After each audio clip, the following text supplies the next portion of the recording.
La semana pasada iniciamos el tema de la agresión, donde hablábamos cómo identificarla, si estamos siendo agredidos o si estamos siendo agresores.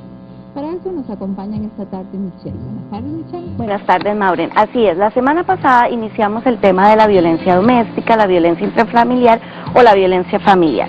Es muy importante que tomemos en cuenta que una persona es agresiva cuando tiene una incapacidad para poder resolver los problemas o cuando le cuesta muchísimo mantener o manejar el control de los impulsos y sobre todo algo muy importante, cuando hay una falta de control o de manejo de la afectividad. Esto es sumamente importante. La persona, si desde pequeña no aprendió a manejar sus impulsos, a manejar su afectividad o a manejar la forma en la que se comunica con los otros, es probable que en su adultez o en su adolescencia convierta estos comportamientos o estas dificultades en conductas agresivas.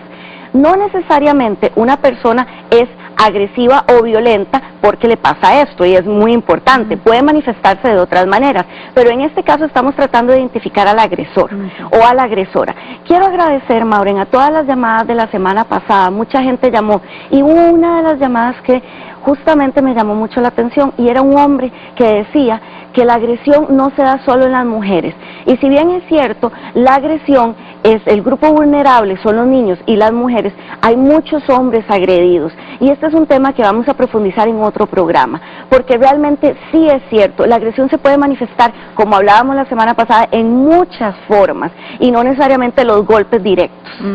Una persona cuando es agredida, ya sea hombre o mujer, tiene diferentes consecuencias. Por ejemplo, una deficiencia en su autoestima, muchísima dificultad para poder enfrentar los diferentes problemas, se muestra ansiosa, se muestra triste, se muestra muy receptiva o poco receptiva a lo que está a su entorno.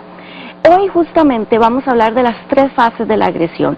Y es muy importante que las tomemos en cuenta porque aquí es donde vamos a identificar si estamos siendo víctimas o estamos siendo agresoras o agresores. La primera fase es la acumulación de tensión. Es cuando la pareja o las personas que se tienen alguna relación afectiva, y eso también es importante identificarlo, porque llamaba a una persona y decía que si agresión también familiar o intrafamiliar es la de su vecino. Es un tipo de agresión, pero en este caso estamos hablando de la familiar, y en este tiene que haber una relación afectiva. La primera fase, como les decía, es la fase de la acumulación de la tensión. Esta fase puede durar años, no necesariamente días, y es en la que la persona, la agresora o el agresor acumula agresividad. Entonces se muestra irritable, se muestra molesta o molesto, le desagrada muchísimo cualquier conducta o comportamiento que hace la otra persona. ¿Y qué sucede con la víctima? ¿Qué es lo que trata de hacer? Bueno, mantener la casa lo más limpia posible, ojalá mantener a los niños en silencio, o no molestar, o permitir cualquier cosa para que la otra persona no se enoje. Entonces, esta fase justamente es en la que la persona acumula. Después de esta fase, que puede durar, como les decía, años, muchas veces pues pueden pasar días, y se puede empezar justamente desde el noviazgo. Entonces pasamos a la fase de la violencia aguda, o la fase activa, que es cuando ya tenemos la manifestación real de la agresividad como la conocemos la mayoría, que son los golpes, los gritos, ya las palabras denigrantes, como hablábamos en la semana pasada de la violencia psicológica, el abuso sexual también, que no necesariamente porque se esté casado o casada, ya por eso significa que si esfuerzo a la otra persona no es abuso, no, igual es abuso o agresión. Esta es la fase más dolorosa y más activa, pero más evidente, y por lo general esta fase no dura muchísimo, porque la persona no se puede mantener justamente en esta constante agresión, y es muchísimo más fácil identificarla. También en la fase anterior es muy importante que tomemos en cuenta que las manifestaciones de tensión se pueden no solo notar en las agresiones verbales, sino por ejemplo los portazos, tirar zapatos, empujar, golpear, puñetazos, gritos también. Entonces esas son las señales de alerta, y luego pasamos a la luna de miel, que es la etapa de la conquista. ¿Y qué es lo que pasa aquí con el agresor o la agresora? Que trata de convencer a la víctima de que va a cambiar. Y aquí lo más importante de todo es saber que si no se tiene realmente un apoyo verdadero de un profesional o de un grupo de profesionales, no se puede cambiar. Es mentira que la persona cambia. necesita realmente todo un proceso de enfrentamiento, de aprender a resolver, a controlar los impulsos, a manejar la afectividad para realmente cambiar. ¿Qué sucede aquí? Vienen las palabras de conquistas, vienen los regalos, viene la luna de miel otra vez, nos vamos a la playa juntos, vamos a cambiar, y verdaderamente la persona lo intenta hacer. Pero cuando justamente vuelve a iniciar ese ciclo, porque es un ciclo, entonces la persona vuelve a empezar a acumular tensión. Porque no solo se maneja la tensión de la casa, sino que se maneja la tensión del trabajo, de las relaciones sociales, porque la persona justamente tiene una incapacidad para poder lidiar con esto. Entonces llega a casa, o a la persona que menos consecuencia tiene, y desplaza esas emociones. Realmente lo que se hace es desquitarse con el otro. Y por eso es que se sufre muchísimo dolor.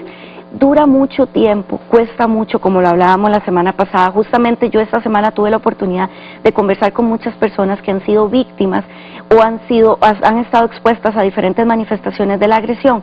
Y lo que me decían era que era tan doloroso, que cuesta tanto superarlo, que muchas veces se pueden llevar años.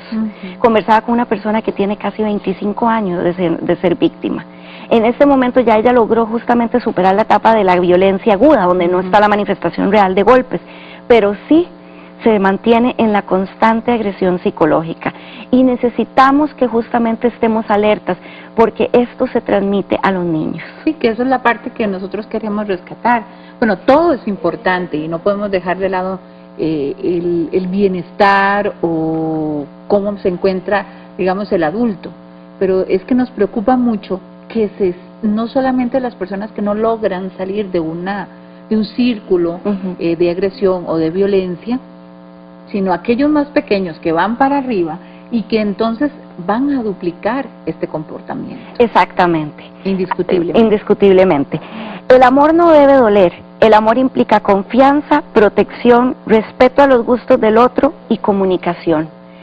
Es real. El amor con golpes no existe, y como lo mencionábamos la semana pasada, y vamos a reafirmarlo muchísimo, no hay poquita agresión.